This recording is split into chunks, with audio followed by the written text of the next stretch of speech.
Pessoal, tudo bem? Eu sou o jornalista Erivelto Oliveira, um dos integrantes do grupo The Masters, que em 2023 lançou o livro Entre Drones e Dinossauros. Nesse livro eu contribuí com um artigo falando sobre inteligência negra.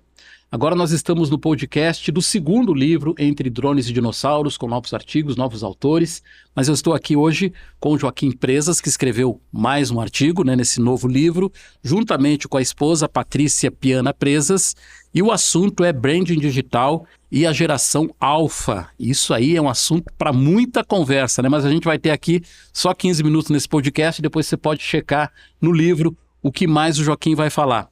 Joaquim, o que você está trazendo? E, em primeiro lugar, quem é a geração alfa? As pessoas se perguntam em que geração eu estou, quem é a geração alfa? Então, a primeira coisa, lembrar que esse livro, da mesma forma que outro capítulo do primeiro livro, foi escrito junto com a minha esposa, com a Patrícia Piana Presas. Ela não pôde vir aqui hoje. Ambos somos professores de marketing e, enfim, a gente sempre acompanhou. Eu sou designer, tenho uma agência de design, então sempre gostei muito da parte de branding. Ela é professora de marketing, então a gente sempre gostou muito de tentar entender como as pessoas se relacionam com as marcas. E, efetivamente, a geração alfa é uma coisa que, para pessoas da nossa idade, eu vou te colocar na minha idade, você é um pouquinho mais jovem que eu, mas, enfim, te envelheci um pouco, Erivelto. Muito pelo contrário.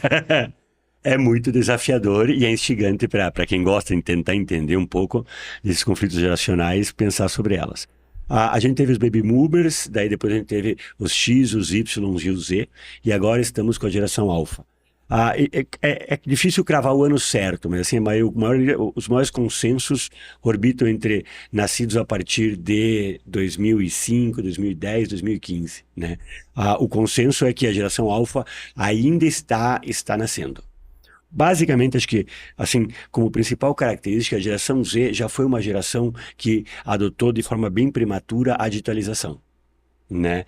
Nós, geração X, um pouquinho mais antigo, a gente aprendeu de uma forma, vimos o surgimento da internet, começamos a entender o conceito de comunicação multiponto, começamos a construir o conceito de intertextualidade e fomos aprendendo as plataformas e as coisas como funcionam. Gerações como a Z, elas já nasceram digitais, só que elas nasceram aprendendo as plataformas e as próprias plataformas iam se construindo, né? A consolidação da internet, e o Brasil é uma boa representação disso, se dá a partir da internet full time. A gente está conectado à internet o tempo inteiro. Gerações Z, nem todos tiveram isso. Ainda eram aqueles que não tinham dados, tinham que buscar Wi-Fi, não sei o que lá. Hoje, qualquer pessoa, você vê as pessoas pedindo Pix na rua com o telefone celular. Então, hoje, qualquer pessoa, mesmo com condições de renda mais baixa, consegue ter acesso full time. E essas crianças, diferentes das gerações Z, por exemplo, é impressionante. Os pais, se usa o termo babá digital, mas os pais dão telefones para essas crianças com 5 anos, 6 anos. Então, estão com o iPad, estão com o telefone, desde os 4, 5 anos. Então, a geração alfa é essa geração que ela foi criada dentro do ambiente digital. A gente brinca que eles são imersos em plataformas. E isso vai mudar alguma coisa em relação a consumo, em relação à formação dessas pessoas, em relação a marcas também?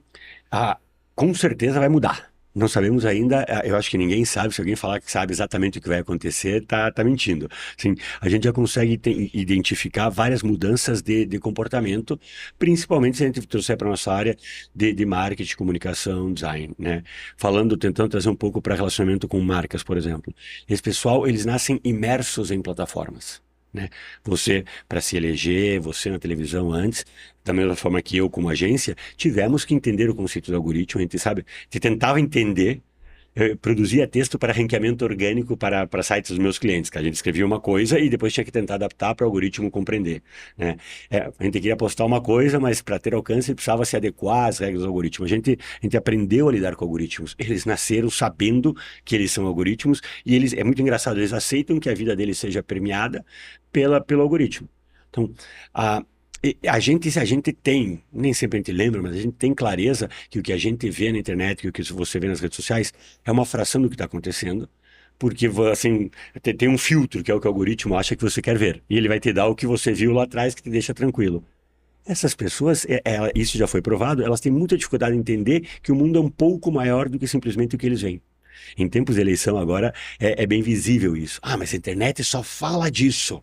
né? Candidata X, candidata Y. Ah, mas então ele falou uma besteira, a internet só fala disso. A internet dele só fala disso, a rede social dele só fala disso. Então, essas são algumas características que, com certeza, muda bastante. Para eles, olha que engraçado, na nossa geração, a comunicação era uma via de mão dupla, a gente queria falar com as marcas, mas a gente não tinha canais para falar com elas.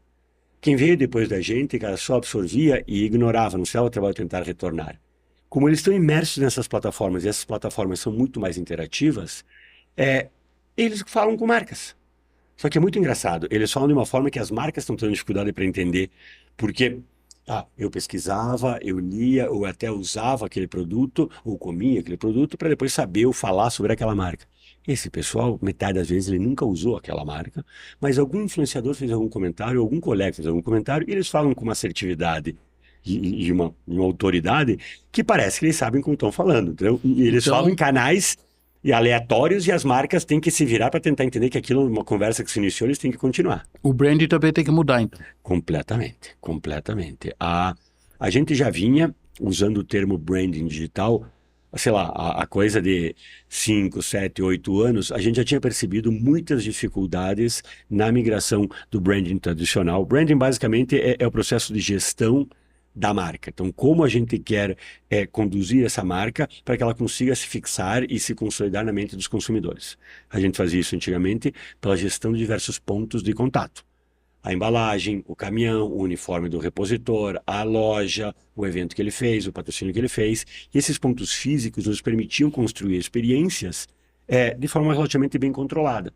Né? E a gente conseguia somando com publicidade e o trabalho junto à imprensa, a gente conseguia ter uma precisão nas informações que a gente passava.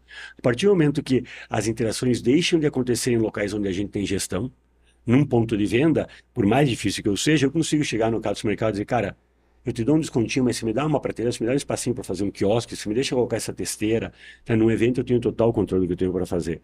Cara, na forma como um lojista online está expondo um produto meu que eu nem sei que ele está vendendo, eu não tenho controle algum. Um influenciador no TikTok falando da minha marca, porque o pai dele reclamou, ele ouviu pela metade, e ele nunca usou, mas ele vai lá xingar só para ter o que eu não tinha o que dizer para você produzir um conteúdo hoje, é quase impossível. Então, sim, o branding digital está migrando muito, está tendo muita dificuldade. As empresas que faziam branding no passado estão tendo muita dificuldade para conseguir manter essa construção mais controlada da imagem que a marca quer fixar na mente dos consumidores. Quer dizer, a linguagem universal que se usou ou se usa até hoje não vai funcionar. Você vai ter que ter 2 tipos de linguagem até a geração Z e começar um novo tipo de comunicação com a geração alfa, é por aí? Sabe que eu nunca tinha pensado por esse lado, mas tecnicamente sim. Isso é uma boa análise tua, Everton. Efetivamente, a gente tem claro que ainda é necessário ter controle e unicidade, ou seja, ter uma única voz na gestão da marca para conseguir construir esse imagético de marca. Efetivamente, o que a gente continua fazendo é o que funcionava no passado, entendendo que em alguns segmentos, em vários segmentos, a gente ainda tem pessoas que a gente consegue alcançar pelos meios que a gente consegue alcançar eles.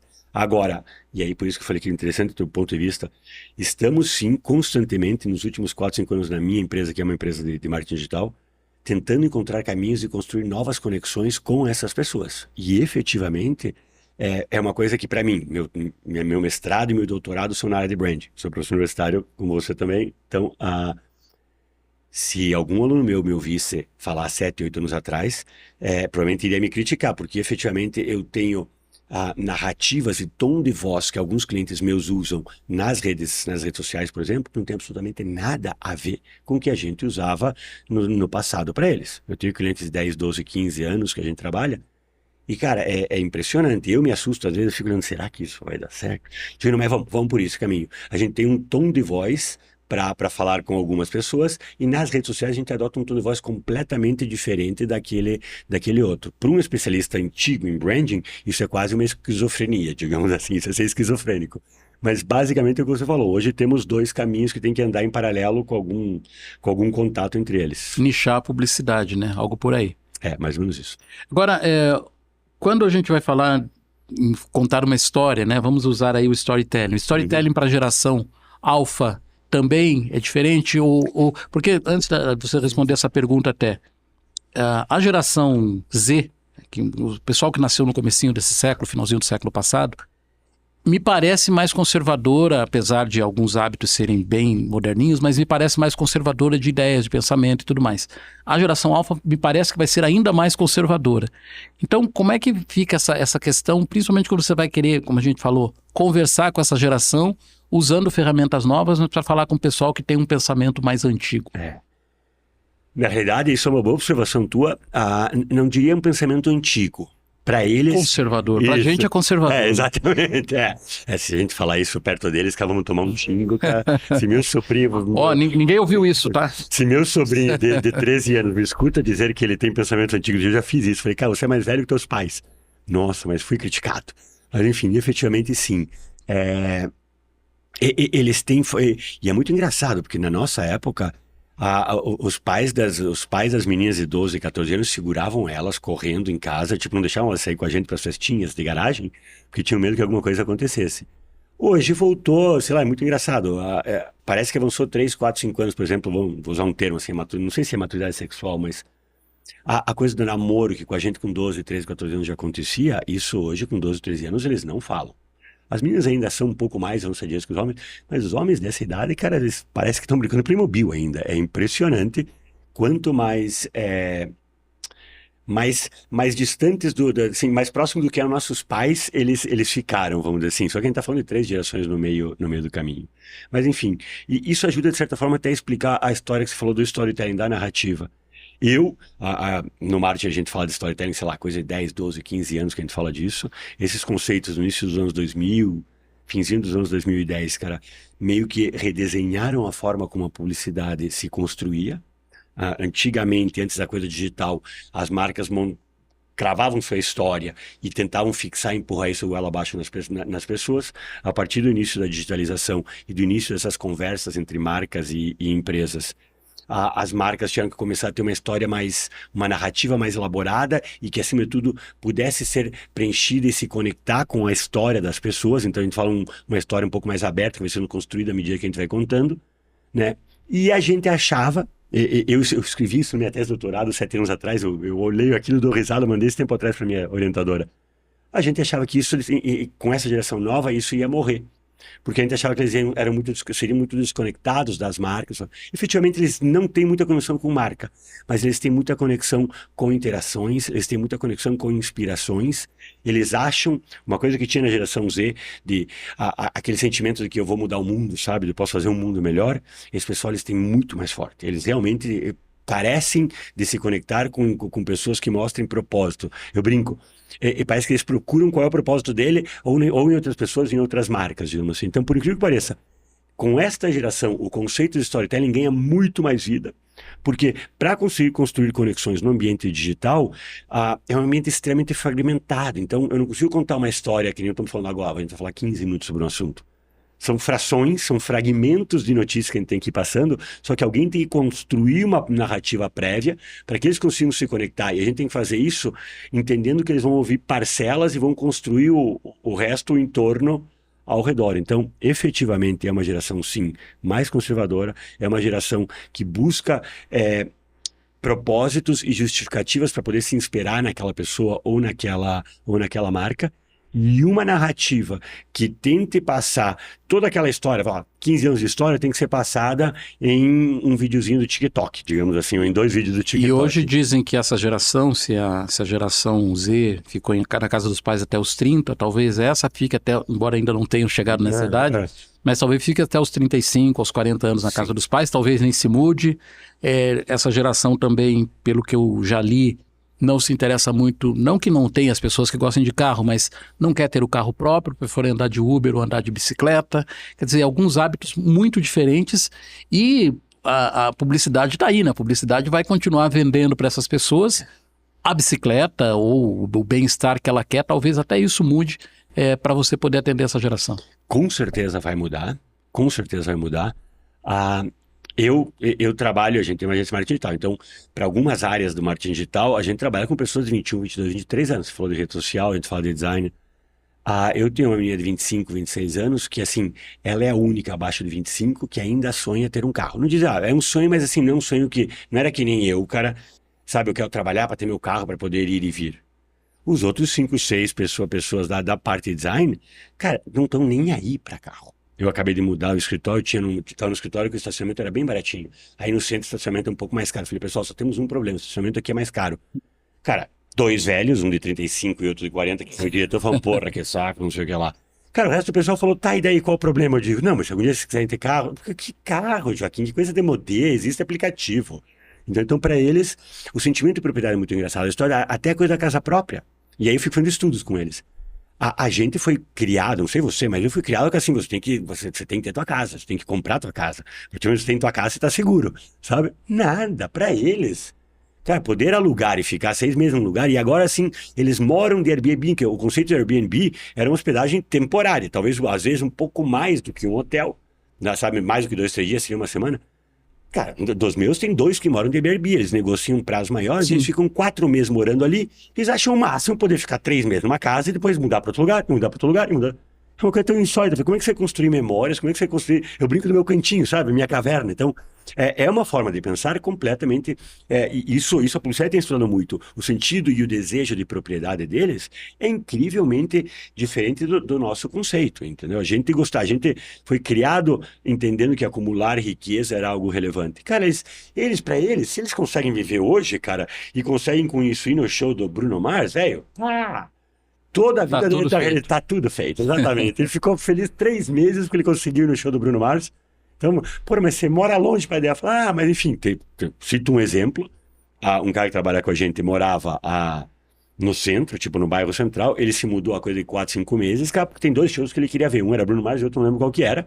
Mas ele vai passar 3 meses lá no fórum, lugar onde ele ia começar, economizou aí R$900 por mês para poder comprar os ingressos do Bruno Mars e do outro show que não lembro qual que é. Legal. Eu vi o Bruno Mars e fiquei feliz também. Eu também queria ter visto, não...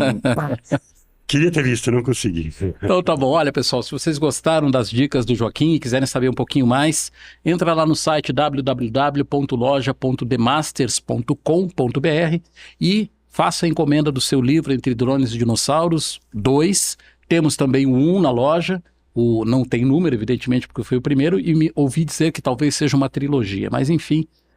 você pode se informar lá no site de Entre Drones e Dinossauros. Eu acabei não apresentando as habilidades do Joaquim. Ele é fundador da Ponto Design, designer, gráfico e professor. E a Patrícia Presas, que também escreveu esse livro, Piana Presas, é diretora de planejamento também na Ponto Design, também professora, entre outras atividades. Obrigado, Joaquim, pela entrevista. Muito obrigado. Pessoal, nós ficamos por aqui e a gente se vê. Um abraço.